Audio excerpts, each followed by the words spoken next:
يا حاج. ايه ده؟ انت جاي هنا تعمل ايه؟ طب قول سلام عليكم الاول. ما ترد عليا، جاي هنا تعمل ايه؟ اهدى يا يوسف، اهدى يا ابني وصلي على النبي. الله، ما تستنى انت حاجه على جنب. الله، ده ما بيردش عليا. ما ترد عليا، جاي هنا تعمل ايه؟ مش من حقك تسالني سؤال زي ده. ايه؟ نعم اخويا، سمعهاني كده تاني والنبي. كويس قوي انك انت قلت يا اخويا، ومع ذلك هقولها لك تاني مفيش مشاكل. مش من حقك تسالني سؤال زي ده. امال مين بقى اللي من حقه يسالك سؤال زي ده؟ كمال عنده حق يا يوسف، لما يجي صاحب البيت هو اللي يتصرف معاه، لما يجي ابوك يكلمه. ابوه مش صاحب البيت. نعم.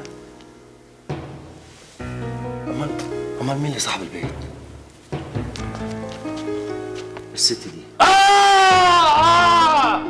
ده انت جاي تسوق الهبل على الشيطانه وتعمل الشويه دول. بقول لك ايه، يلا يا ابني من هنا، يلا من هنا من غير ما ترد، ورينا عرض كتافك. طب نزل ايدك دي بس واحترم نفسك.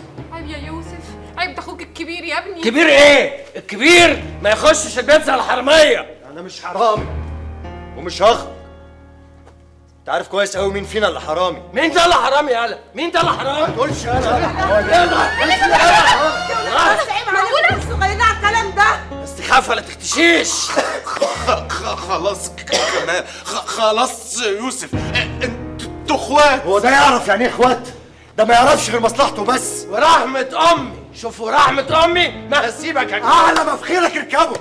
ولعلمك انا كنت عامل احترام للصبر والحاجه فردوس، لكن انا اللي مد ايده عليا قطعها. طب احنا هنشوف بقى مين اللي ايده هتتقطع ورجله كمان. في ايه يا جماعه؟ في ايه الصوت والزعيق ده؟ البيه جاي عايز يستولى على الفيلا. البيه جاي يحط ايد على الفيلا، بس اما نشوف بقى. بص، نجوم السما فوق قراب لك، وانا قلت لك اهو كمان.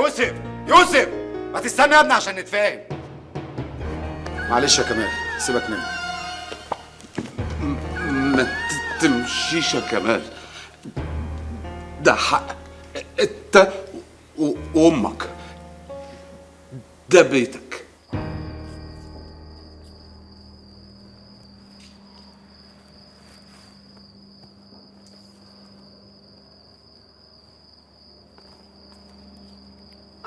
الو يا حاج، ده انا لسه هكلمك.